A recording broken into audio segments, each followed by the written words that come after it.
রায়গঞ্জ বিশ্ববিদ্যালয়ে এবিভিপির কার্যকর্তাদের হুমকি ধমকি দেওয়ার অভিযোগ ঘিরে বাড়ছে উত্তেজনা। এই ঘটনার প্রতিবাদে শুক্রবার দুপুরে রায়গঞ্জ বিশ্ববিদ্যালয়ের রেজিস্ট্রারের ঘরের সামনে অনির্দিষ্টকালের জন্য ধর্নায় বসেন এবিভিপি নেতৃত্ব।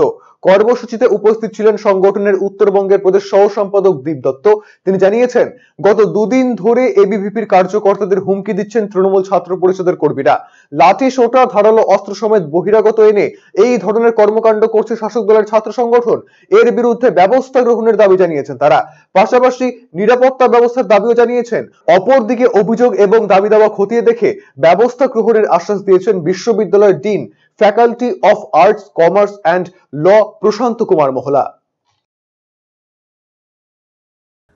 গত পরশুদিন তৃণমূল ছাত্র পরিষদের দুই দামড়া ছাত্রনেতা বয়স্ক, তাদের নেতৃত্বে 15-16 জন গুন্ডা বাহিনী বহিরাগত বিশ্ববিদ্যালয় ক্যাম্পাসে লাঠি সোঁটা, ধারালো অস্ত্র নিয়ে আসে এবং আমাদের কার্যকর্তাদের থ্রেট করে। আমাদের 100 জনের মতো কার্যকর্তা বিশ্ববিদ্যালয় ক্যাম্পাসে পাঠরত রয়েছে, তাদেরকে থ্রেট করে এবং গতকাল আমাদের বিশ্ববিদ্যালয়ের সভাপতি হরিনারায়ণ দাসকে প্রাণনাশের হুমকি দেয়। দুইজন নাম ব্যক্তি সুভাষিস ঝা আর আদি রয়, এরা বহিরাগত গুন্ডা বাহিনীদের নিয়ে লাঠিসোঁটা নিয়ে আমাদের কার্যকর্তাকে থ্রেট করে এবং প্রাণনাশের হুমকি দেয়। এই নিয়ে আমাদের কার্যকর্তারা চরম নিরাপত্তাহীনতায় ভুগছে। আর নিরাপত্তার দাবিতে আজকে রেজিস্ট্রারের রুমের সামনে আমরা ধর্নায় বসলাম। আমাদের দাবি, আমাদের নিরাপত্তা নিশ্চিত করুন, আমরা সুস্থভাবে ক্লাস করতে চাই এবং এদের দৌরাত্ম্য অতি সত্বর বন্ধ হবে। একটা কথা বলতে চাই, পৃথিবী ঘূর্ণায়মান, দিন ঘুরবে, সামনে আবার দেখা হবে কিছুদিন পরে, তখন কার দৌড় কত দূর সুদে আসলে বুঝিয়ে দেবো। কতক্ষণ থাকবে? আমরা অনির্দিষ্টকালের জন্য বসছি, আমাদের চলছে। কি প্রতিশ্রুতি পেলেন? প্রতিশ্রুতি কিছু পাইনি, কথা বলার কথা বলেছেন। এখন আমরা যতক্ষণ না সুরাহা হচ্ছে আমরা উঠছি না। কি দাবি রয়েছে?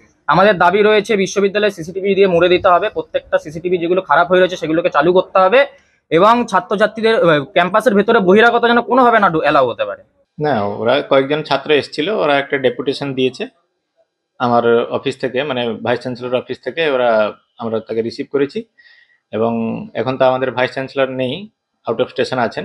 উনি যখন আসবেন এই সমস্ত তথ্য আমি স্যারকে জানাবো।